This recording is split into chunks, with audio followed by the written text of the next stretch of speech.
flag. This is Eagle 7 Sports Radio, 90 minutes with mathematical. And for the next hour or so, this time will be shared with Egbon. We all call him Kevin Ejiofor. And I can see he's there. Good morning, sir. Good morning, Shegun. And that was a beautiful editorial.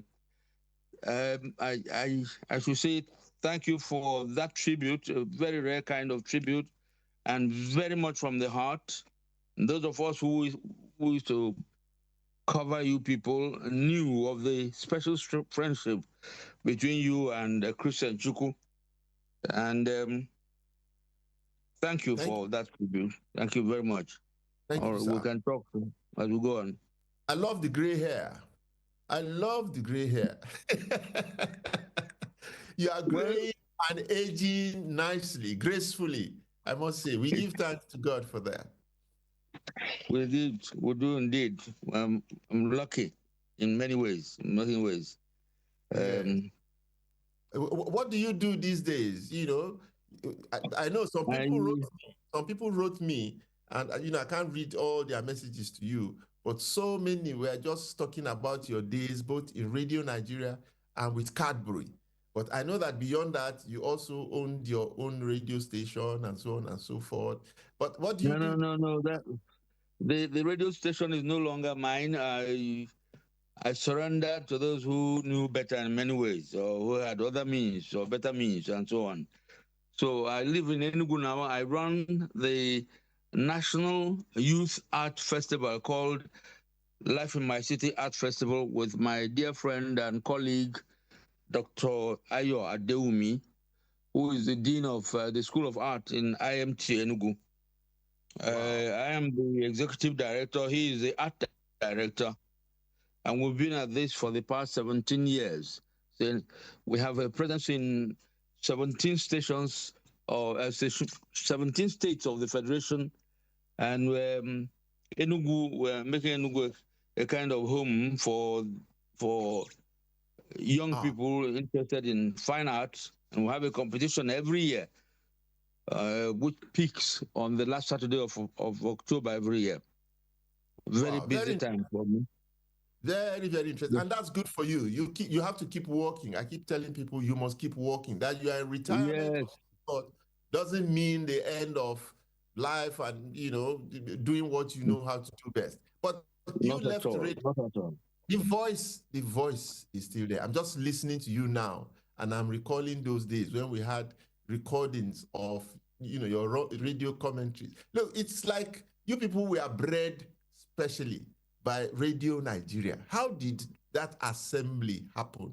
Yourself, Sebastian Oforum, Dem Duke, Dele Adetiba, Yinka Craig, and so on and so forth. It appears that you people were specially bred or specially taught, or something happened, because all of you had this control.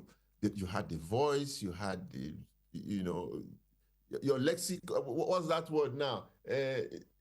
Lexis and structure English was perfect, Queen's English and all of that. And we can still hear you today, sir. What was it that you people did?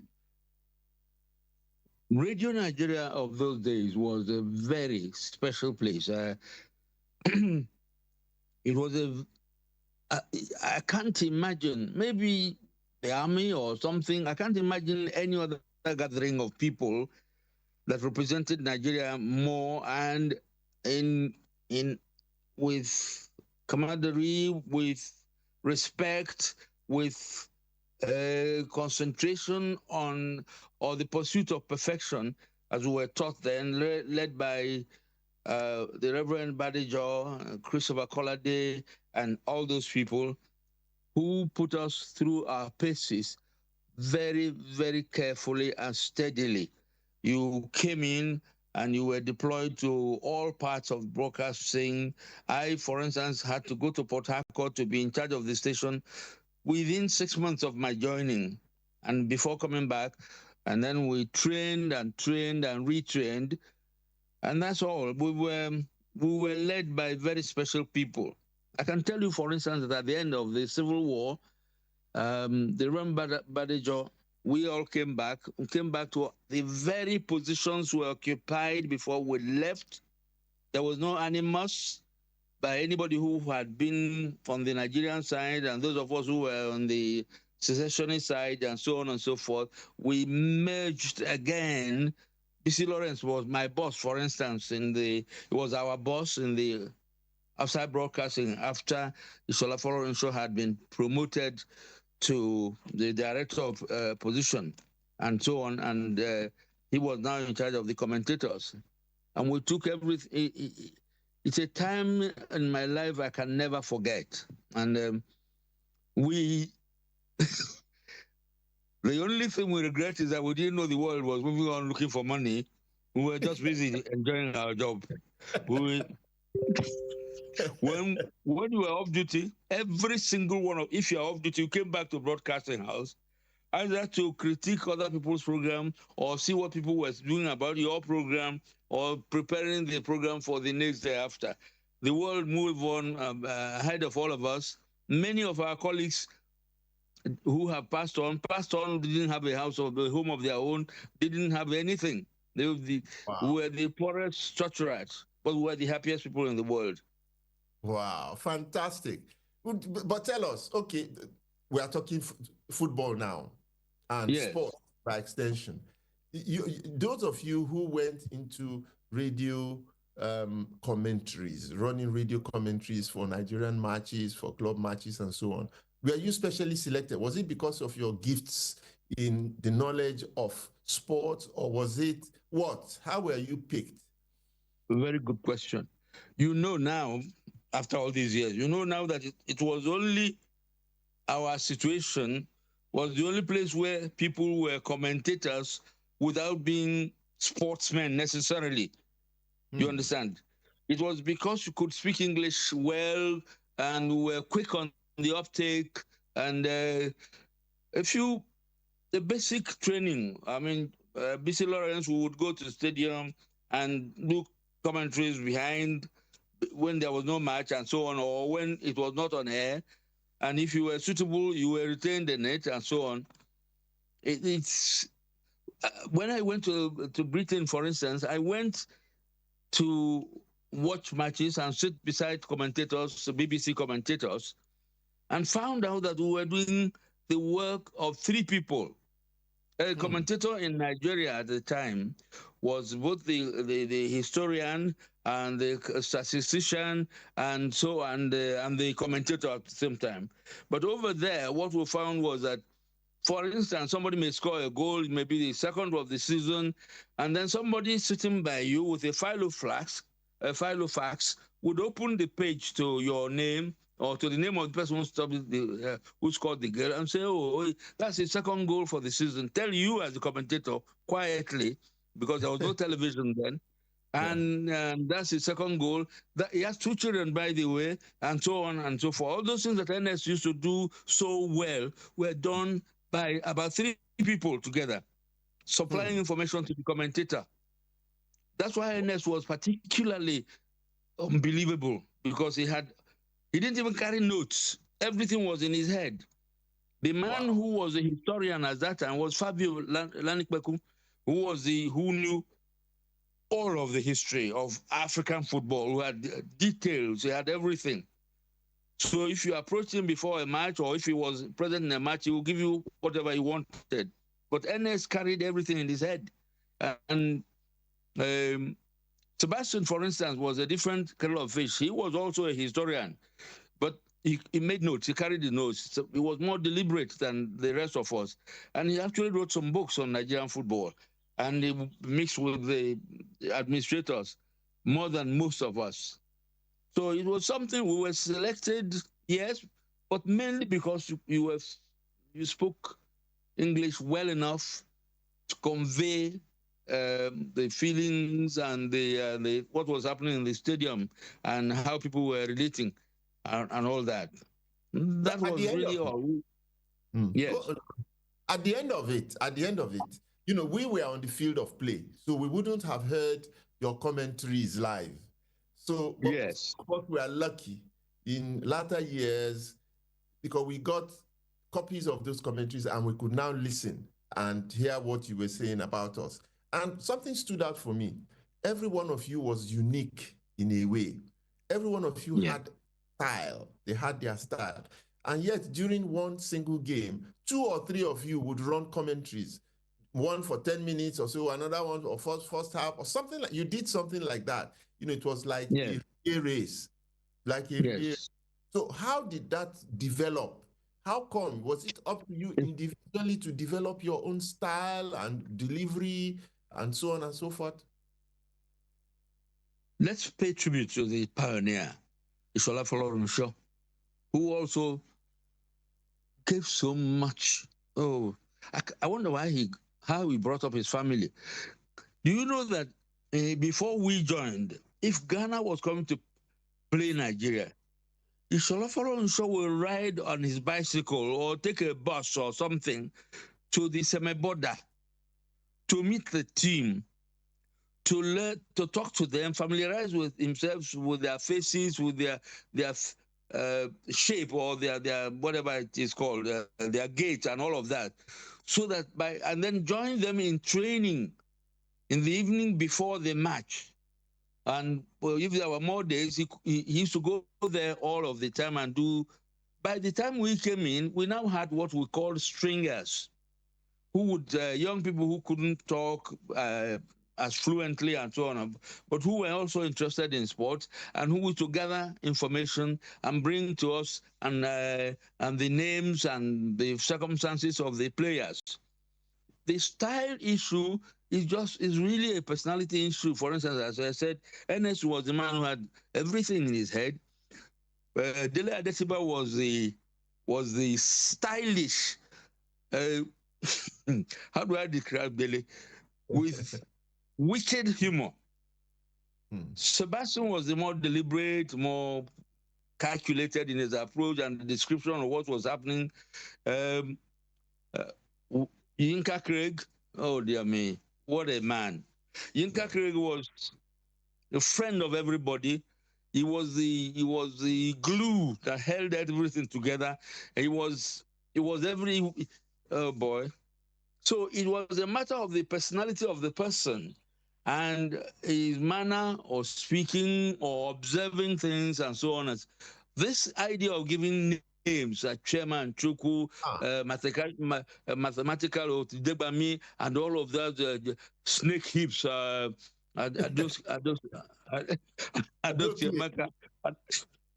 and all of those kind of names. Where did that come from?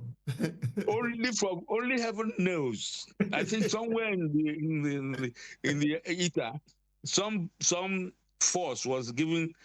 Ernest Okonkwo would come to the field and tell you that his son Uche had predicted the result, and he will keep commenting and the boy was just about. I mean, he was just a baby then. And he was the only one who did that. And nobody knows how people develop their own styles. As I said, Sebastian was deliberate, he will give you calculate, he will give you add a bit of history and so on and so forth. I was the more excited type. Sorry? Tolu Fatonyibo. Tolu Fatonyibo took after, thank you for mentioning that, took after both in his style, in his voice, and his phrasing, Ishola Folorunsho. So there was hardly any difference. He was the latter day Folorunsho. There was that was how he learned his way, and actually even copied his phrasing style and his what shall I call it? In Igbo we call it Anwansi. I don't know what to call it. All those fanciful things he got them from. Ernest had his own style. Yinka Craig his style. Yinka was easy does it. That was his slogan. And things just came to him naturally. What were you? What was your style, sir? It's you who should say, or those who listen who should say. I'm trying. Let me tell you something I'm trying to do. This is for the public. I'm trying to do something. A couple of years ago, I got a young man who came and he had copies of recorded. Mike Yahweh. He told me the story. Yes, Mike Yahweh. Mike Yahweh. I lost contact with him, and for so many years, and just lo and behold, last week we met again, and since then we have been collaborating, and I am going to put together a collection of audio recordings in bits and pieces of all of you in several matches, different matches, just bits and pieces of it, snippets of how you people ran your commentaries in those days. And I think I heard your voice in one. I'm not so sure, but he sent me a bit of something I don't even remember. The match Rangers versus Police of Senegal. I don't even remember that match at all. But he sent me a clip from it, and it was amazing. The thing was that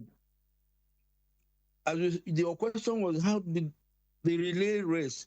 Ernest usually opened the commentaries. I did the first 15 minutes, then handed over to the other person, and then there was halftime. We had halftime commentators, analysts. That's right. Funsho Adolu, Abi, the Oba. Demola Ali, Joe Latte, who was the Ghanaian who had come to join us from Nigeria. He died last year. I went to see him in Ghana. Some of those people, I'm talking now of our particular generation.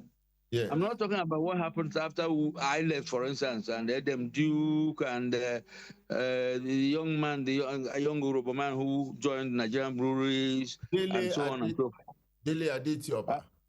Yes, that's right. All those ones. But this was what he did, and it was fun. It was not pre-planned, except that Ernest, because of his very peculiar capabilities, usually always opened and closed each commentary relay program, and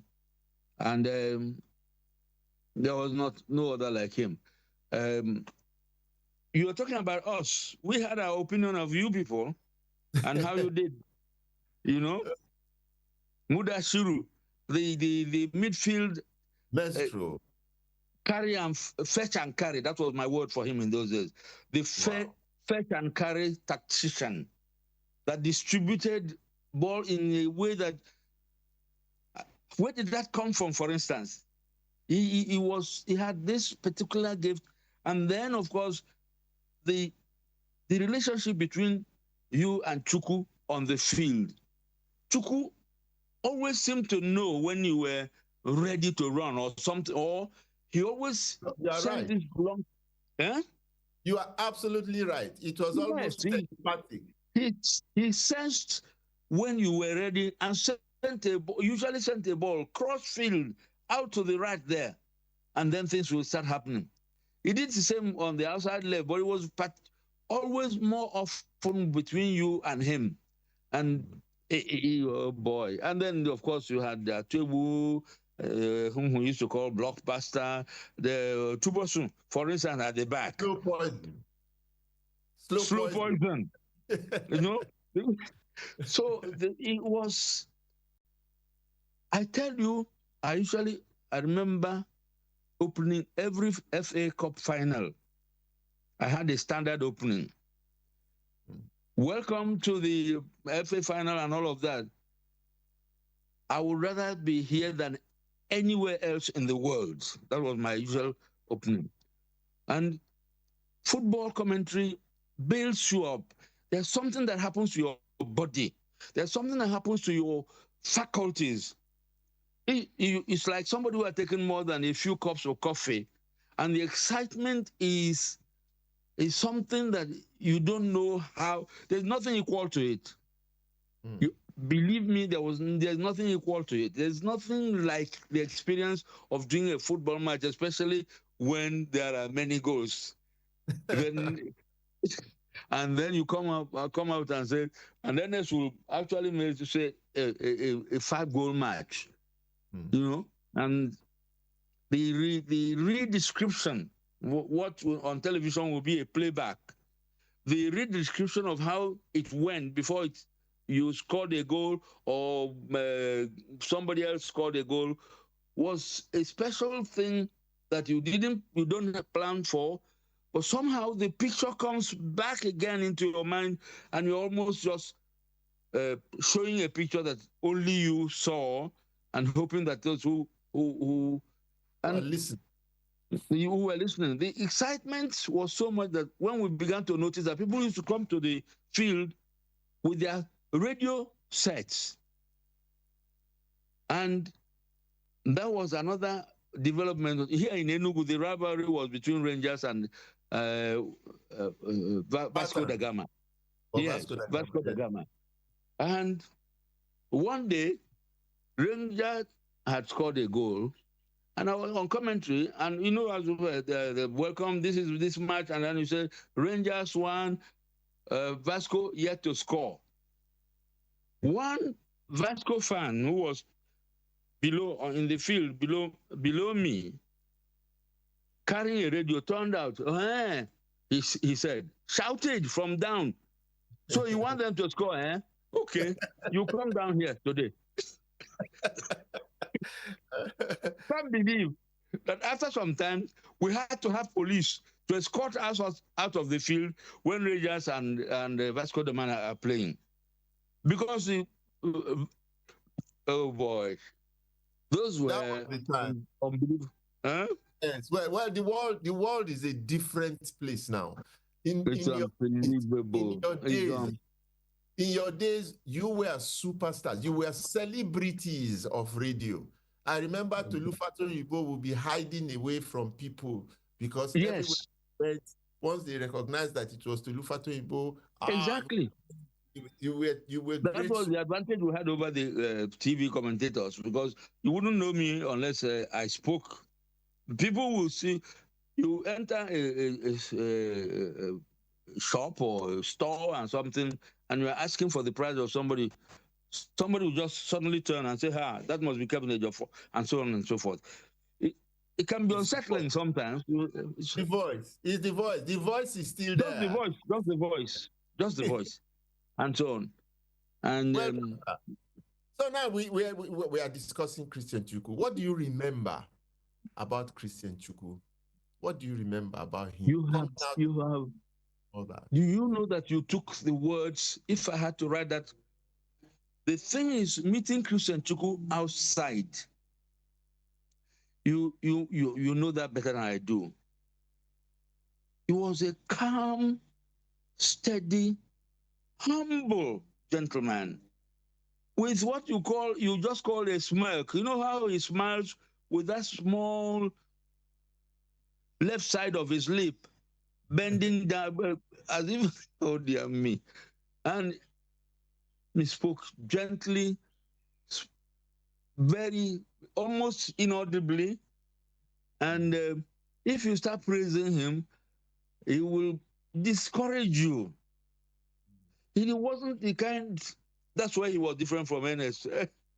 Ernest loved to be, acknowledged. Christian Chukwu was a gentleman of a very special kind.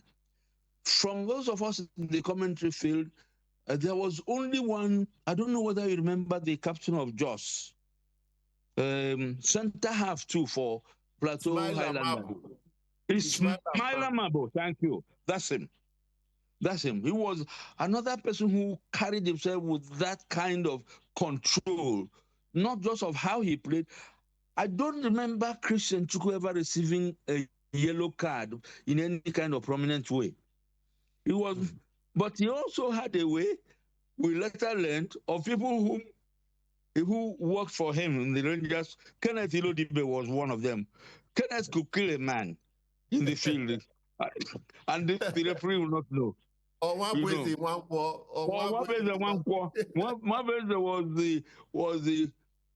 One person never. You don't remember him after the match, but there is no match where he was not instrumental to the most of that what happened, remind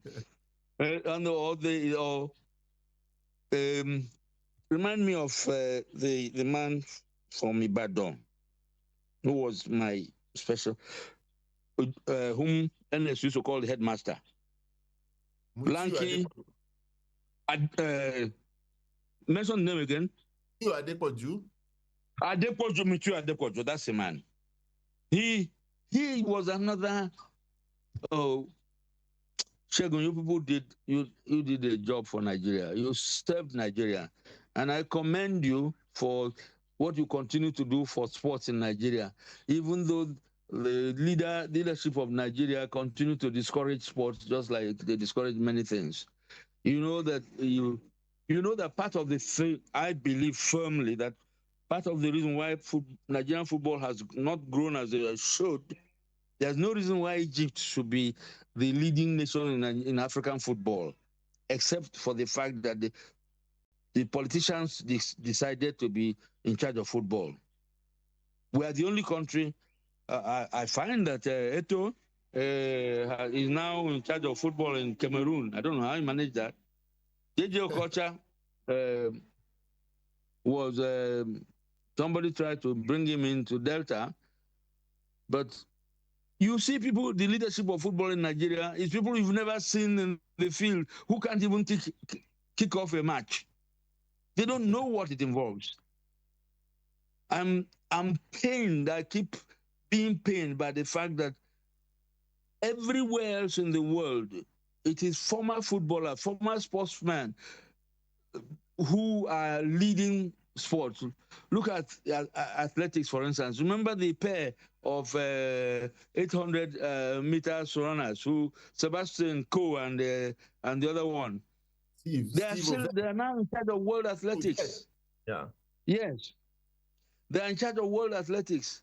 Whoever you mention in the control of sports were former participants, people who paid their dues in the game. Here, somebody is suddenly brought in and becomes chairman of FA, and some politician is a position. I don't know how they do it, but they give them. That is why, in my view, why our sports has not developed beyond where there is not. That's why you don't have private football fields. You don't have FAs, government organizations. People are appointed to it, and so on. How can it work?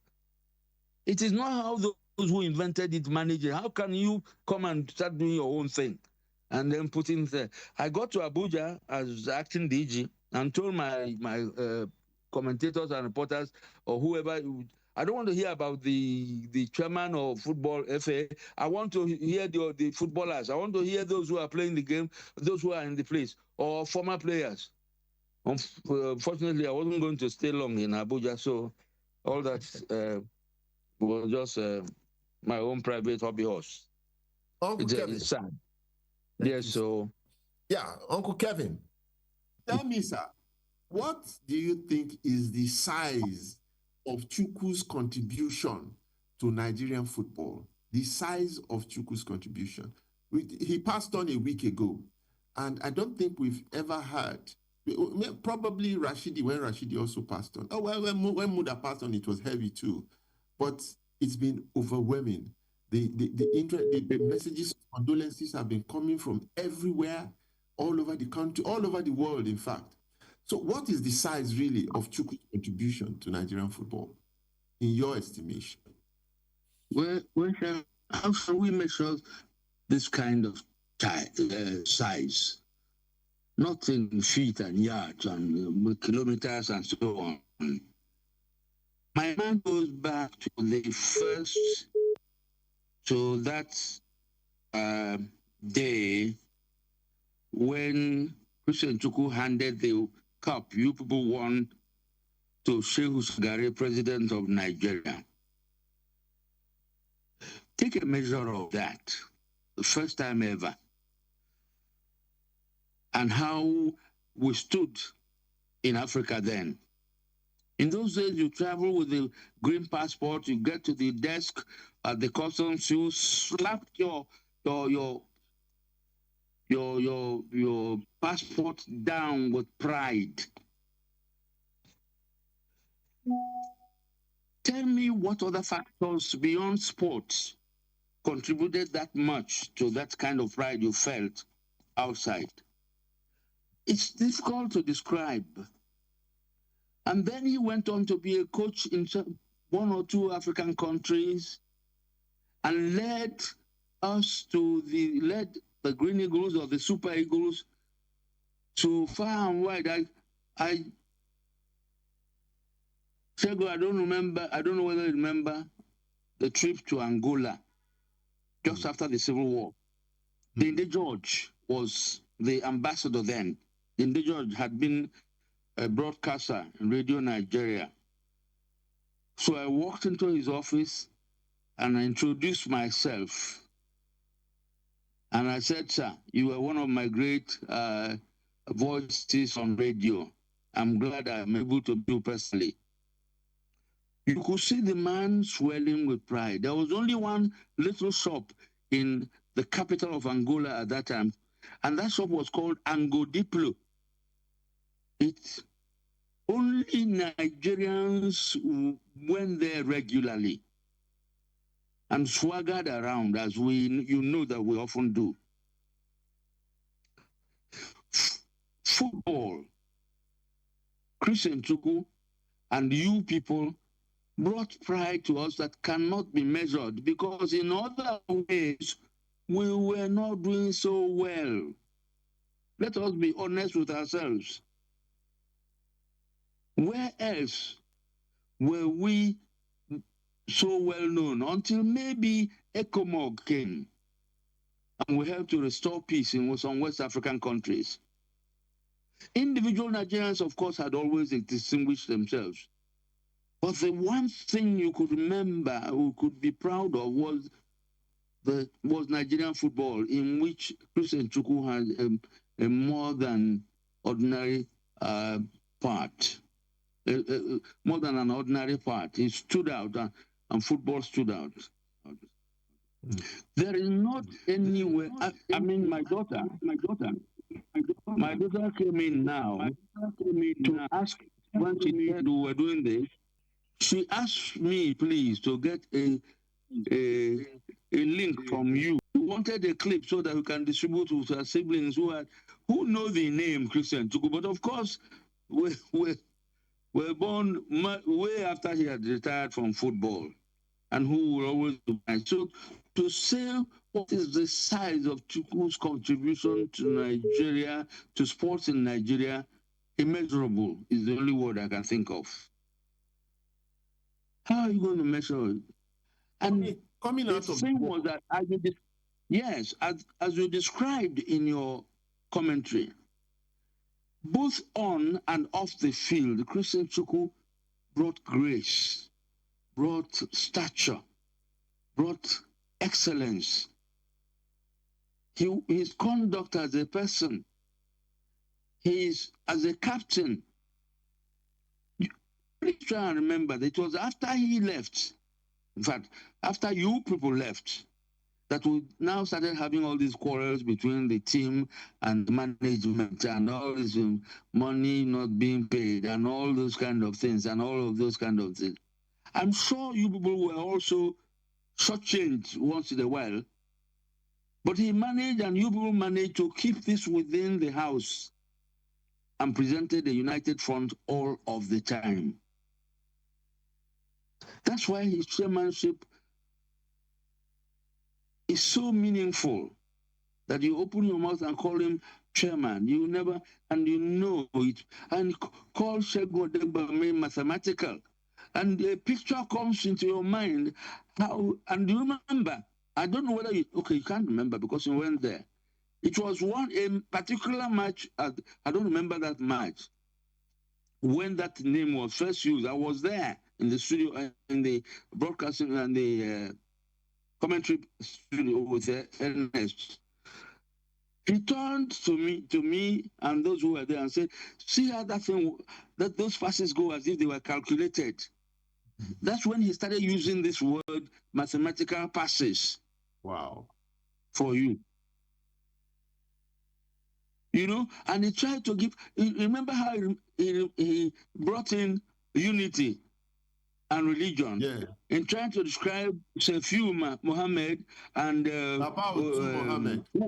Babautu Muhammad, and so on and so forth, and all of that, made that into partly a joke, partly a contribution to a commentary to a comment to national unity, and the fact that at this point in time nobody remembers where you come. Yeah, absolutely. I wish those who call themselves leaders of Nigeria would realize the great importance of sports in the making of the nation or in the continued development of the nation and the harmonizing of the different parts of capabilities in Nigeria into greatness. The great contribution football and sports generally, more than other aspects. You can be a scientist inventing something, you can be a great professor, but the one time everybody in Nigeria comes together to rally around the country is when a sports event is on, especially football.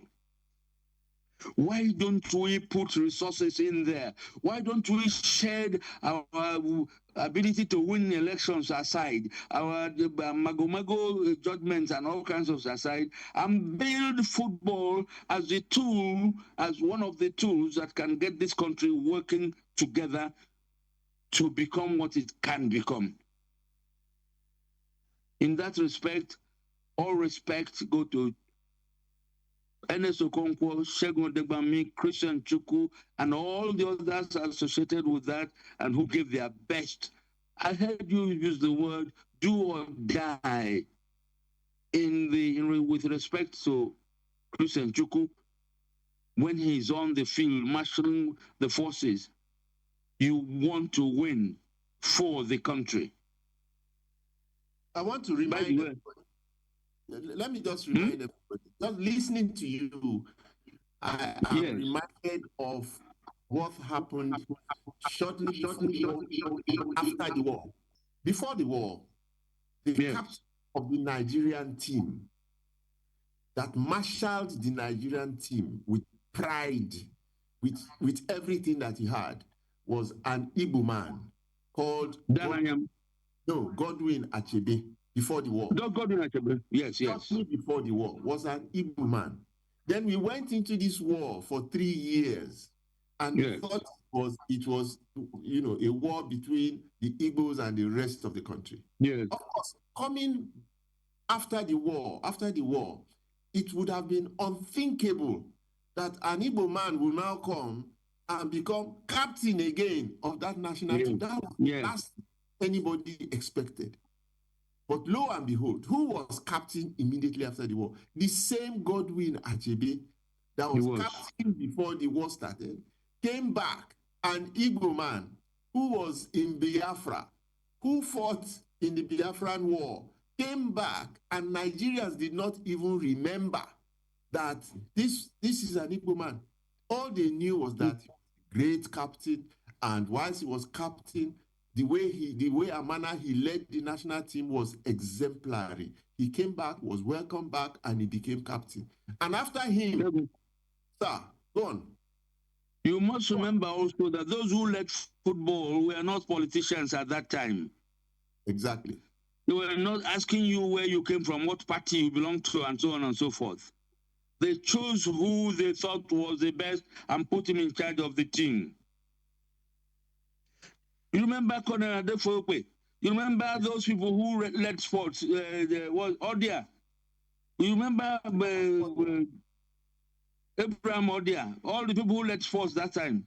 They didn't have time to find out where you came from. They didn't have time for those kind of questions. They had a job to do, and they selected the best to do it everywhere they did it. It was after some politicians came in that you did that. You started hearing of people going to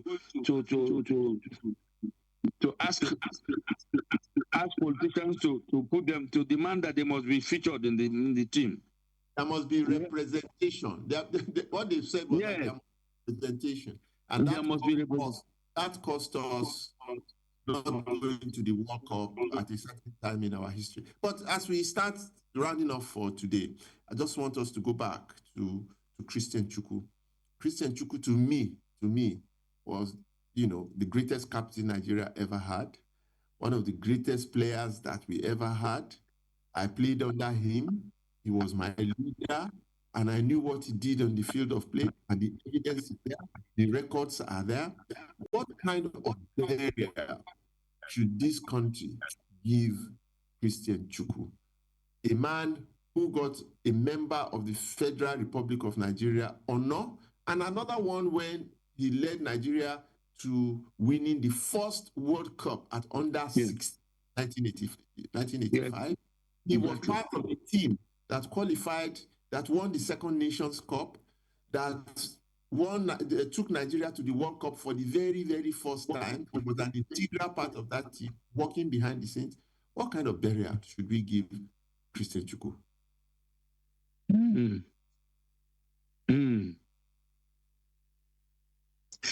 I will be cautious. May the government, in its wisdom, find it fitting to be fully involved. I don't want to go beyond that. Which government? Do you remember the day in Carthage? Yes. When we couldn't sleep throughout 2 nights. Out of the Carthage, the Algerians were, Carthage is in Algeria, isn't it? It's in Algeria, isn't it? And we were dancing around our hotel for forever. And the team, bleary-eyed, came out and went to that match. It was only, unfortunately, after that, that we lost that match in Lagos with the own goal, yes. Tunisia, Carthage in Tunisia. Yeah, exactly.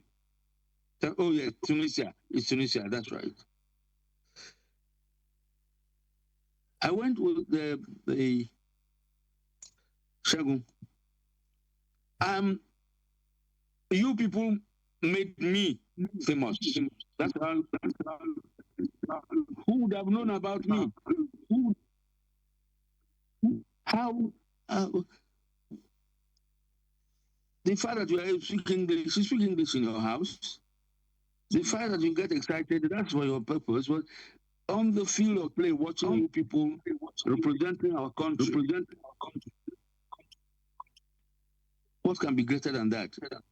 Even today, young people in Nigeria and in the diaspora are still struggling to represent the country. One thing only they need to lead this continent. They need pride in the country. And only those who are messing things up now can provide it. I watch them. I watch the body language. I compare the body language with the body language with this work. Who wants to break a leg and then go and miss the next contract? They won't tell you. They don't even think it, but it is in this, is in the DNA. I wish I had a country I could be proud of, like we used to be, as I told you, in those days, in the 70s and 80s, and so on. I'm going to Zimbabwe and go to South Africa, Yansmos Airport at South Africa, put down my passport, and the white girl started speaking Afrikaans to me. And I looked her in the face and raised my face, knowing, and I said to her in Igbo, I'm not coming here now. I spoke, I don't know what you're saying. She colored visibly and then reverted to English. We were frontliners for the struggle for Africa. We can still be.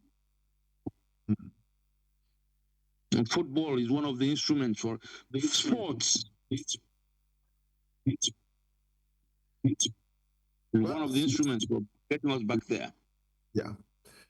One thing crosses my mind as we start our countdown, that probably we are all underestimating the power of radio.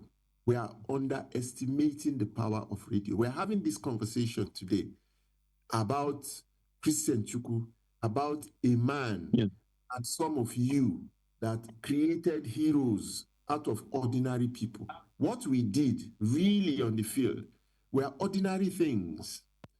And you people took those ordinary things, escalated them through your language.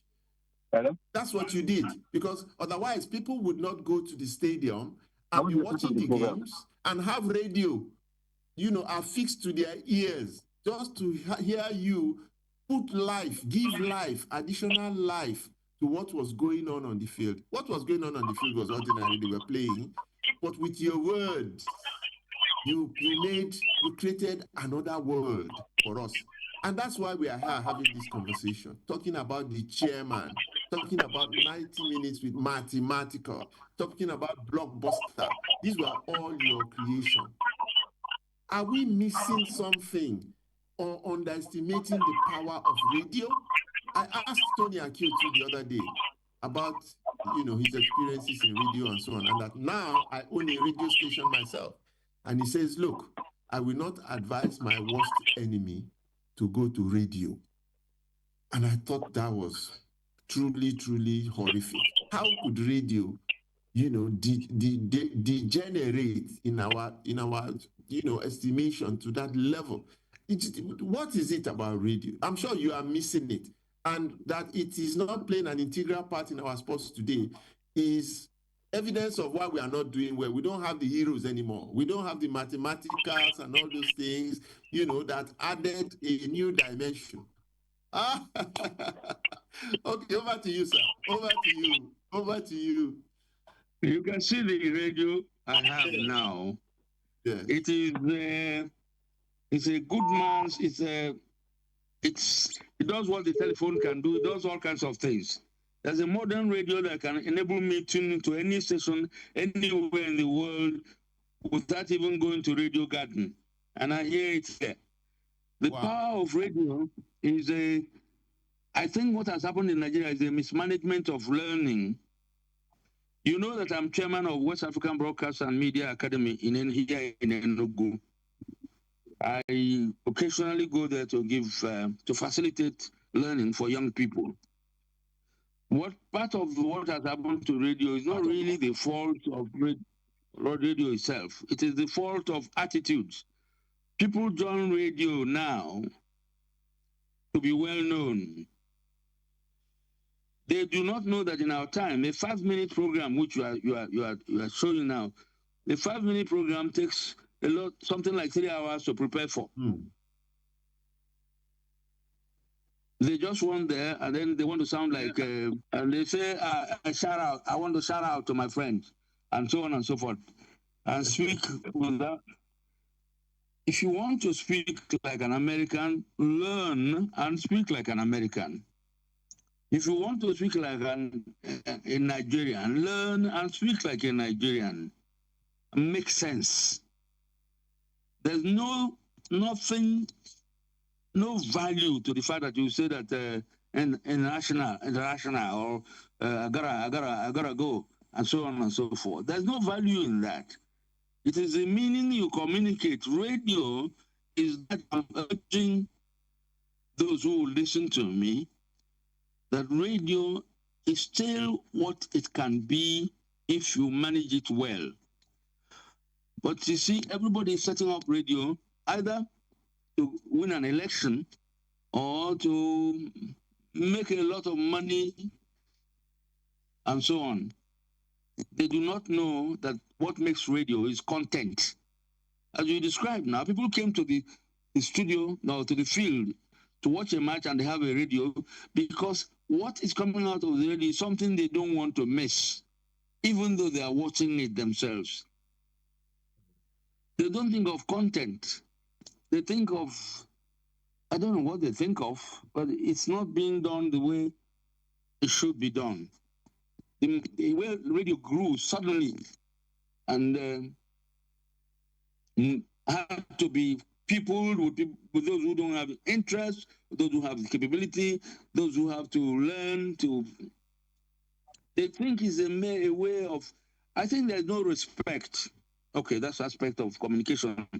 There's not a lot of respect in communication in Nigeria. Government does not communicate to people with respect. Government does not treat people with, leaders, not God's government, don't treat people with respect. If you don't do that, those who have to choose to listen to you on radio will not choose or anywhere. And that's why there's so much deficit in trust in Nigeria. We're not communicating properly. We don't communicate with respect. We don't think of the value of what we're saying to people. We just want to tell them. Telling is not enough. You want to communicate with people. You want to exchange ideas with people. You want to exchange value with people. Just playing music, and then announcing that the governor has come, or that the chairman has come, or that so and so has said. Well, that's what we call he said broadcasting. That's what people are tuning off. Unfortunately, social media has come, all kinds of things. Anything goes. Everybody's a broadcaster, everybody's a newsmaker, everybody's anything, and we're not the. I wish we could get the cousin together. Uncle Kevin Ejiofor, I want to thank you so very much. I'll give you 1 more minute or so to just round off your thoughts on today's conversation. We have unearthed Christian Chukwu and Ernest Okonkwo, 2 great contributors to the development of this country in the area of broadcasting and of sport. So your final thoughts on our conversation this morning, and I know you will want to express your own special condolences to the family of Christian Chukwu. Your final words, sir.